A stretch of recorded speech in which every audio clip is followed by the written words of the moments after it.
بسم اللہ الرحمن الرحیم۔ حضور اکرم صلی اللہ علیہ وآلہ وسلم نے فرمایا، اللہ کو جس کی بھلائی مطلوب ہوتی ہے اسے دین کی سمجھ عطا کر دیتا ہے۔ جسے جنت کا اشتیاق ہوا اس نے اچھائیوں کی طرف جلدی کی۔ جو دوزخ سے ڈرا اس نے خواہشات سے اجتناب کیا۔ جس نے موت کو قریب جانا لذات دنیاوی سے رک گیا۔ جس نے دنیا کو حقیر جانا اس کے لیے مصائب کا جھیلنا آسان ہو گیا۔ جو پردیس میں مرا شہید ہوا، جو نوکروں چاکروں کے ذریعے طالب عزت بنا اللہ نے اسے ذلیل کیا۔ جس نے جلد بازی نہ کی اپنے مقصد تک پہنچا، اور جس نے جلد بازی کی خطا کھائی۔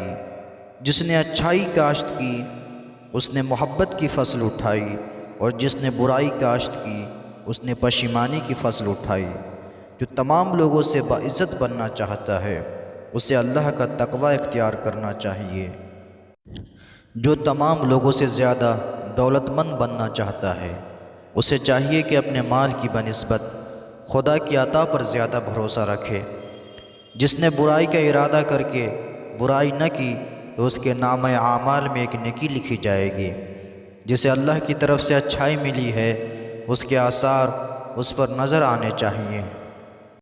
جس کی گفتگو بڑھی اس کی غلطیاں بڑھیں، اس کے گناہ بڑھے اور جس کے گناہ بڑھے وہ دوزخ کا مستحق ٹھہرا۔ جسے کوئی نعمت ملا اسے شکر بجا لانا چاہیے۔ جس نے تھوڑی نعمت پر شکر ادا نہ کیا اس نے زیادہ نعمتوں کا بھی شکر ادا نہ کیا۔